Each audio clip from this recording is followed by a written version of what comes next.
a disincentive for members of Congress.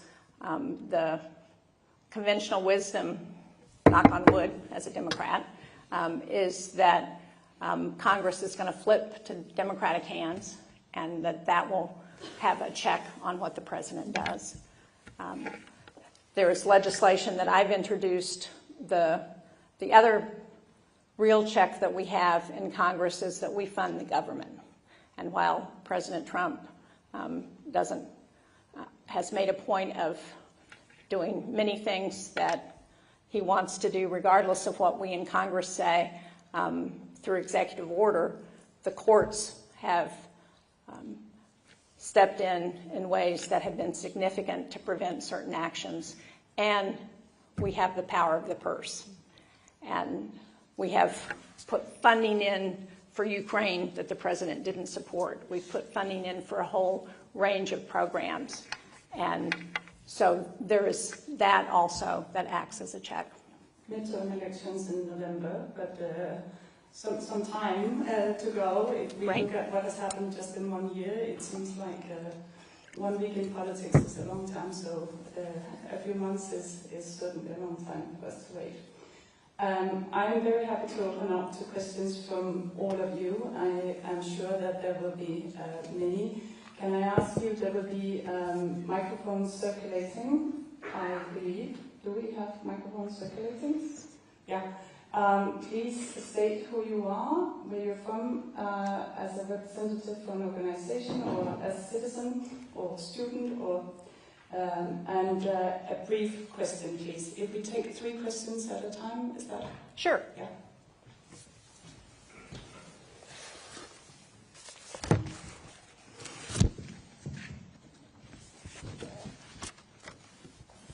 No questions? That would be remarkable. Yeah. Can I go all the way at the back, please? Up there? Yeah.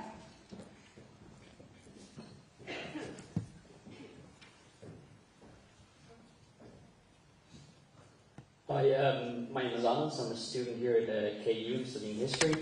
I know you sort of broached the subject in regards to what you could actually do to prevent any action taken against Greenland. We just saw that no action was taken to prevent anything happening against Venezuela. And what is there to say that the same process won't happen to Greenland, that Trump sidesteps all the different normal avenues of starting a war and invading another country? I'll be happy to take a few more questions if that's sure. Okay for you. So if we have the microphone can come here, yeah. Thank you. We don't have any young women raising your hands. Come on. Hello, I'm Finn. I'm a student at KU, but I'm also a Dutch citizen. And the Secretary General of the NATO used to be our Prime Minister. Right. And I was wondering how you see his role in this. Do you think he should do more, or because he's been very quiet? And the very last question here in the front, please.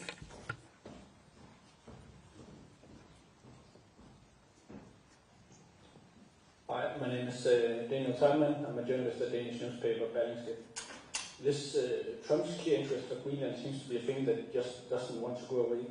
So what would be your best advice for the Danish MFA and Prime Minister in handling Donald Trump?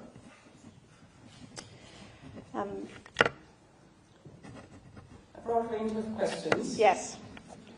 I'm just writing this down. As I said, it was a long night last night, so I want to make sure I don't forget. First of all, on Venezuela, while I appreciate that both Greenland and Venezuela are in the same hemisphere, Venezuela is a very different situation, I think.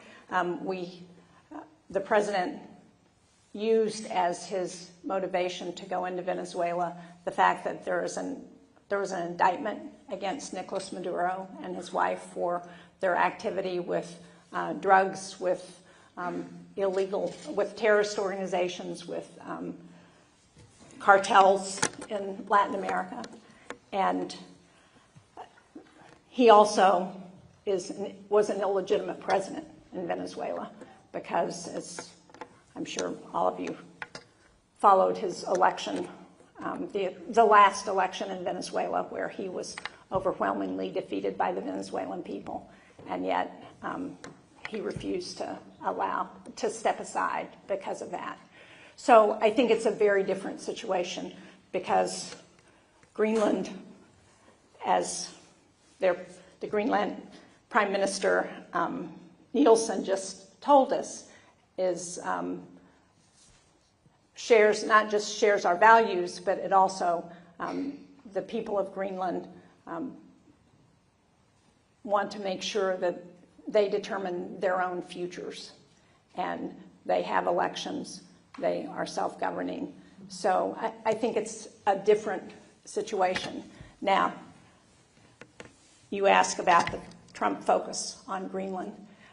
You know, part of me is not sure how much of this is a distraction to try and take the attention of the American people away from some very real issues that we have in the United States right now. The cost of living is a real concern for Americans. Donald Trump got elected saying he was going to address the cost of living, he was going to address domestic issues, he was going to end forever wars, and he's not done any of that. So people are frustrated with him. Also, as you may have followed the Epstein files, the pedophile in the U.S., who it's been quite an issue, particularly in the Republican Party and among Donald Trump's followers.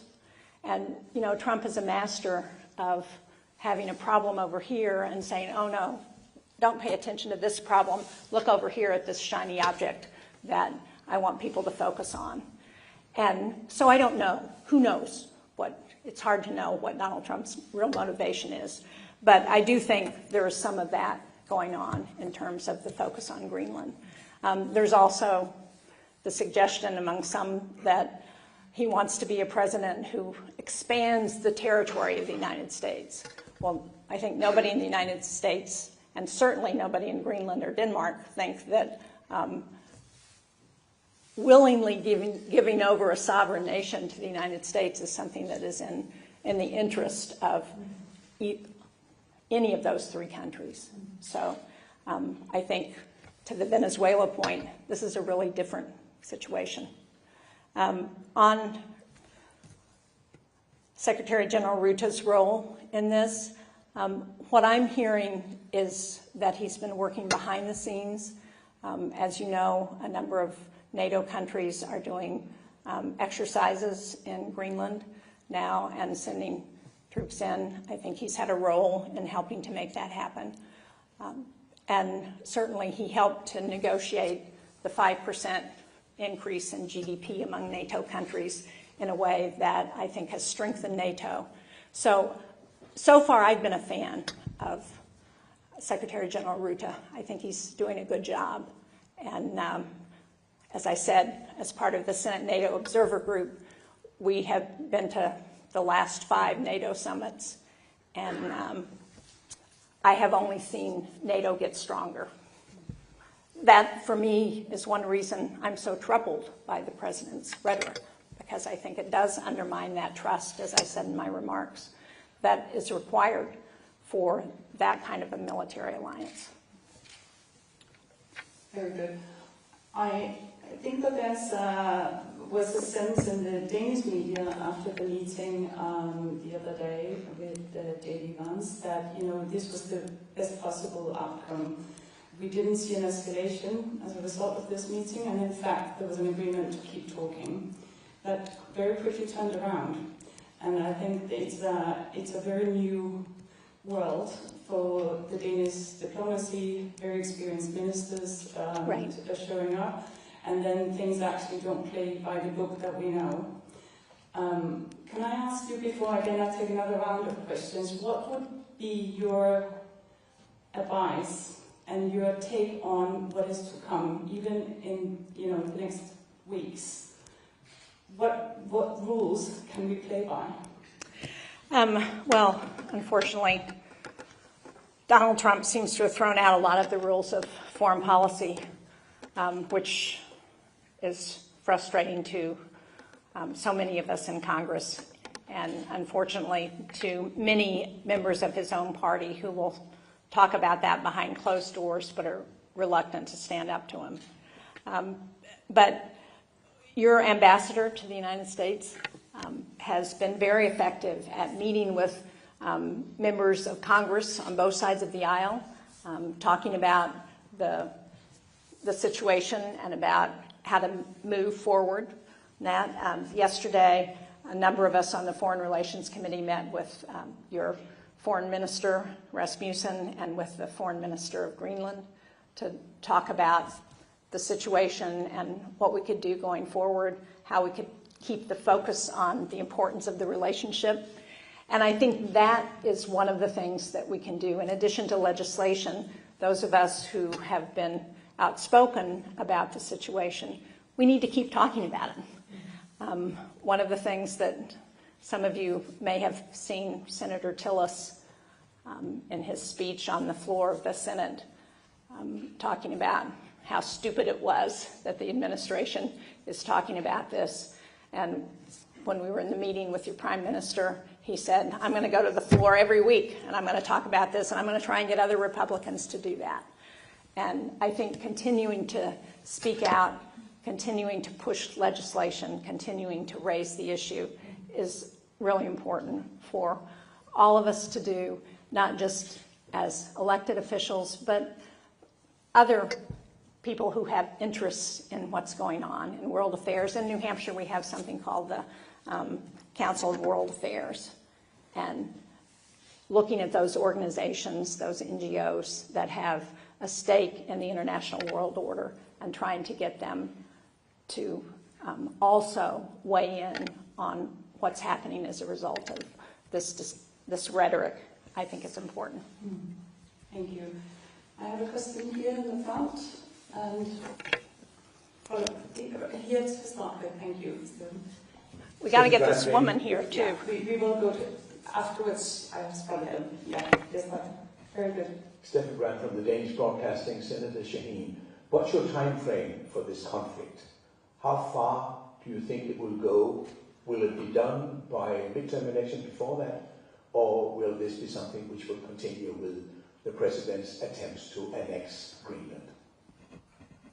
Thank you very much. Up here.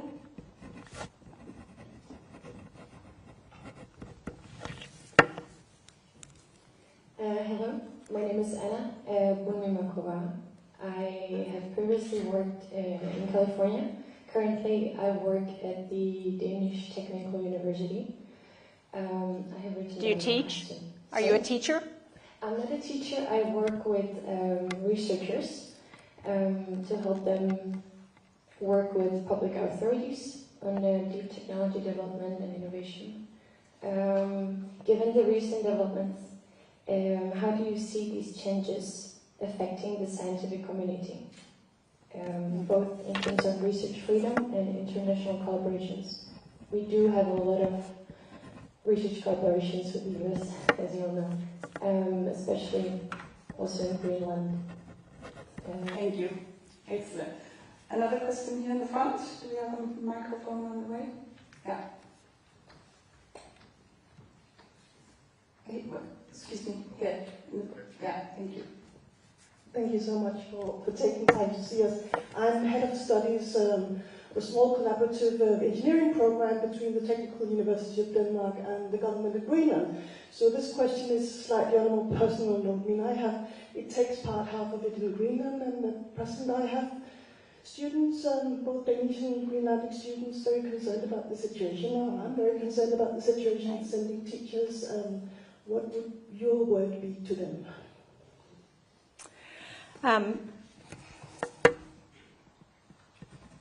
First of all, how long do we think Donald Trump may be focused on this?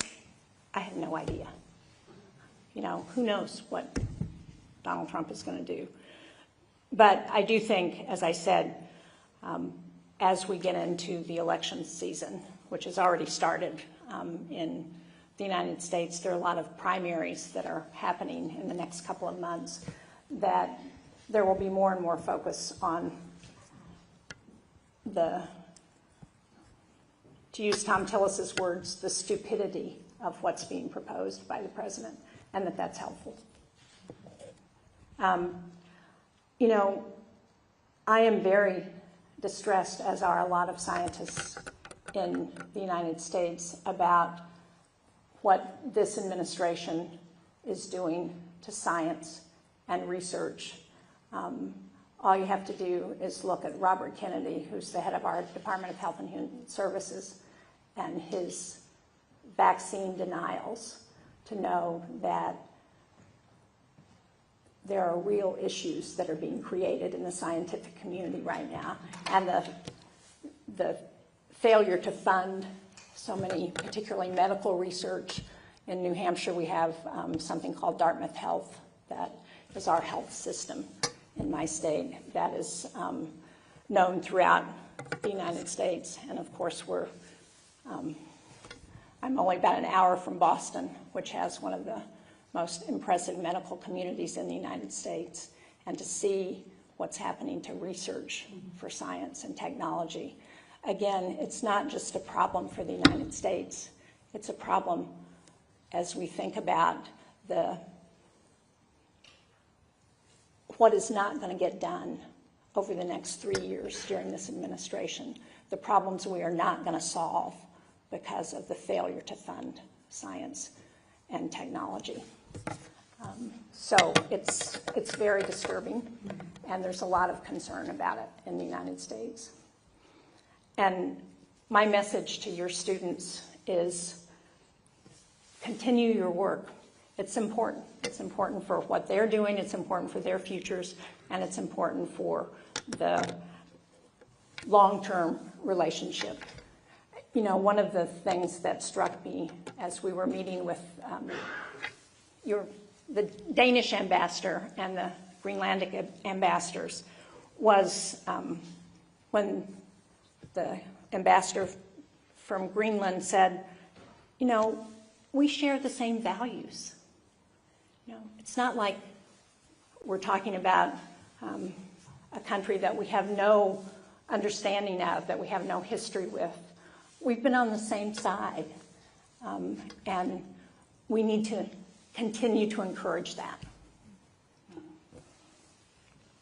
The impact on science, if I can add, is not built only within the US. We have many that are affected in various ways, also in the disciplines of political science or across the board, in fact. And I think that, you know, we will also do our bit to speak up about academic freedom and be very explicit about that. We are already at the university here, but it's also something we are learning as this unfolds to see how we need to protect and show that as a value that requires work. If I may take us to a very different perspective, and then perhaps we can take a last round of questions. But I do think that currently you have mentioned a couple of times in your intervention to start with that, of course, this plays the uncertainty, the disruption, the bold moves and the unpredictability plays directly into the hands of powers elsewhere that we can only see this being to their advantage. Having worked in foreign policy for such a long time and being in the position you are today, how do you see the balance and what do you expect from China and from Russia in this situation? Well, I think it emboldens them, without a doubt. You know, one of the reasons the administration gave for going into Venezuela was the foothold that China and Russia and Iran have had in Venezuela, which is absolutely correct. And they have used Venezuela as an operating base to expand influence throughout Latin America. But on the one hand, yes, President Trump and the administration said, we're doing this because we're worried about that influence. And on the other hand, he goes out and makes those statements about Denmark and Greenland that totally undermines The relationship in a way that empowers Putin and Xi. So I think it's very dangerous. We are very concerned. One of the things that the minority in the Senate Foreign Relations Committee has done since the Trump administration took over is to put out a report on what the elimination of USAID, which was our foreign assistance program, has meant in terms of empowering China around the world. The effort to withdraw the United States from multiple international organizations, whether the effort to reduce influence at the UN. Now, I will say, and when we were talking about checks and balances, one of the positive things that's happening is that as members of Congress, we put back a lot of the money for those organizations, the dues that we owe the UN, as an effort to say, this is the policy we want, not the policy of the Trump administration. But there are real ramifications in terms of empowering China. I think what happens in Ukraine is going to have a significant impact on what happens with Russia. I think the best, in my mind, the best way to deal with China and Xi is to defeat Putin in Ukraine, because that puts a brakes on what China's thinking about, and it also would have a significant impact on Russia, as Russia's looking at the Arctic and expanding influence in places. So I've been arguing for that, for more support for Ukraine, for long-range weapons during the Biden administration, actually going all the way back to Obama when Ukraine first invaded Crimea. The fact that we were not willing to give them lethal weapons, I thought was a real mistake. And it was a mistake, actually that was a mistake not just of the United States, but of Europe. So I think we've got to recognize that there is a connection between all of these things. And I haven't talked to one intelligence person or one member of the military who hasn't said that China is watching what happens in Ukraine, and that if Putin is successful there, that empowers Xi to think about going into Taiwan and other expansionist interests that they have. So it's important for all of us to recognize those connections. So certainly not an end game that we are in with the question of Greenland. It's potentially just a beginning. I will take more questions from the audience. Yeah.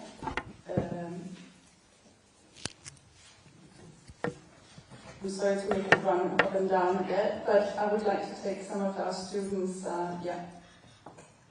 Hi, I'm studying political science here at the university, and I'm also a worker at the rector's office. So I do quite a bit of my time here at the university.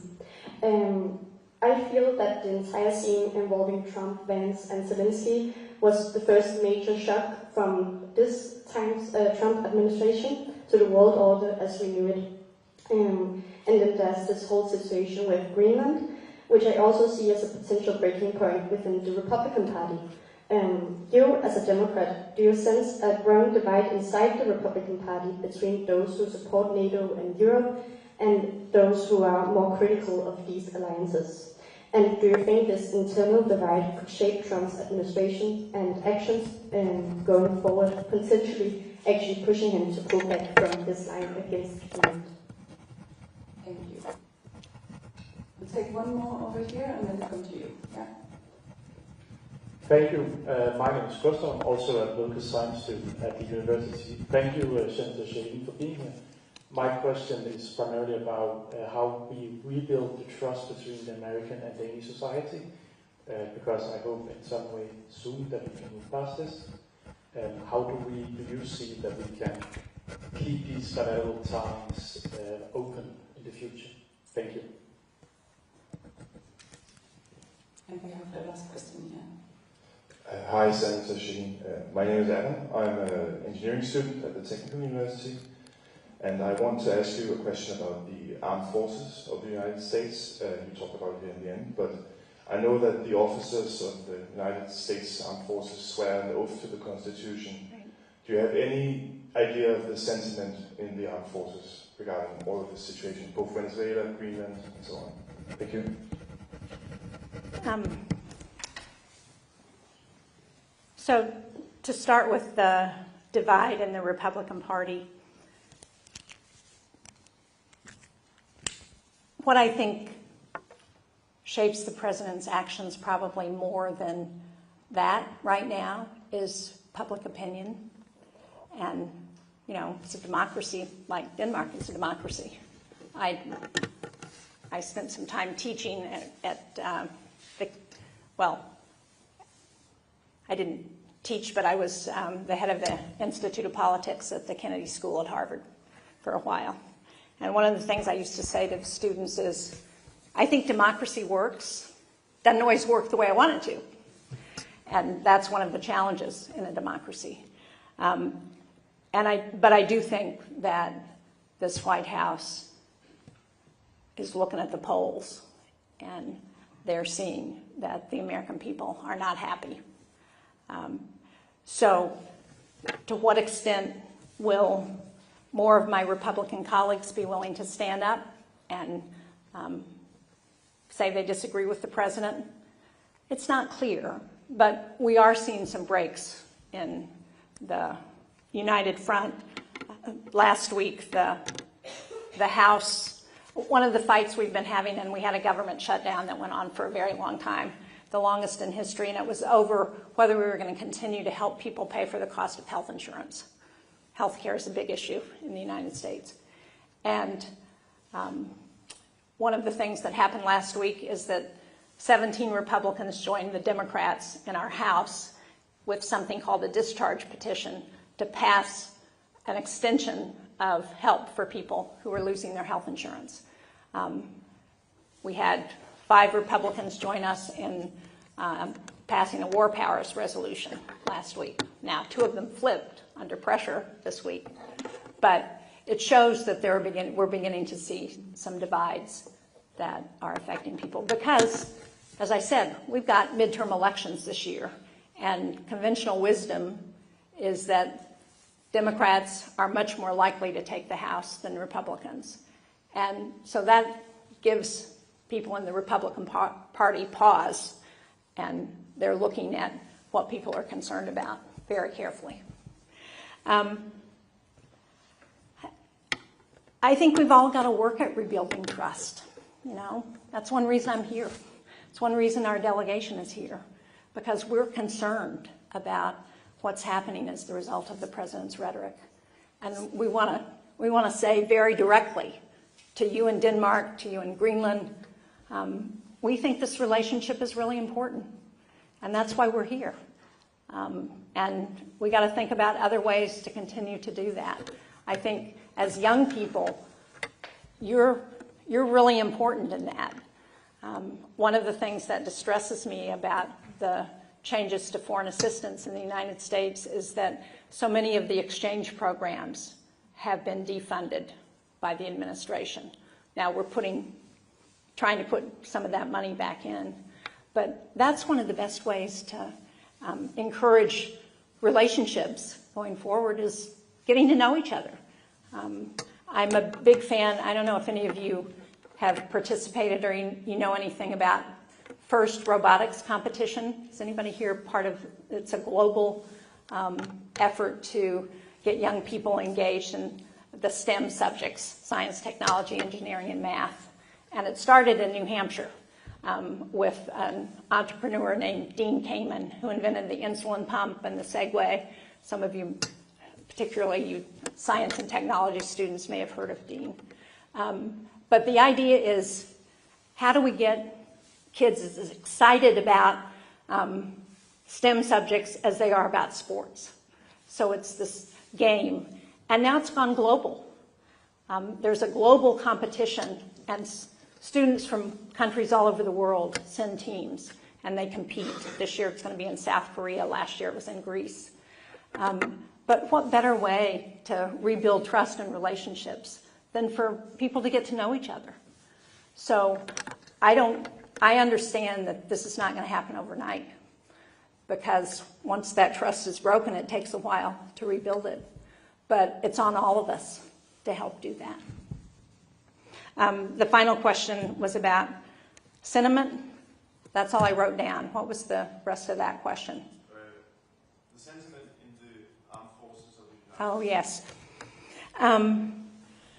Well, you know, I think one of the things that makes the American military, like the militaries in most democracies, so strong is that it's taken out of the political arena. One of the real concerns I have right now as a member of the Armed Services Committee is that this administration has fired a number of generals who, for various reasons, most of them don't have to do with policy. Most of them have to do with their misplaced effort to erase DEI. Or have you followed this? Diversity, equity, and inclusion. So I think it's really important that we keep our military apolitical. They should not be involved in partisan politics. So there is, if you talk to people who have retired, if you talk to people who are not on active duty right now, I think there's a lot of concern about some of the policies, but it's not something that the military talks about. Thank you very much, Senator Shaheen. I'm afraid we are running out of time, and it's a busy schedule you have while you're in Copenhagen. We've covered a lot of ground here, but I think what I take from you in particular is this emphasis on how the politics and the diplomacy needs to run on different levels as well as in different strings regarding both the international organizations but also the soft diplomacy of people to people and societies and all that we do have in common. Yes. Thank you so much for your time with us today, and thank you to all of us for being here. It's been a real pleasure, and I hope it has been productive for you to be in Copenhagen and to bring back some messages to the US. We hope that both on the short and the medium, and certainly also on the long term, after midterm elections, we are in a place where we all collaborate and still see each other in the good ways that we always have with the US. Thank you for being here. Yes, that's my hope as well. Thank you all very much.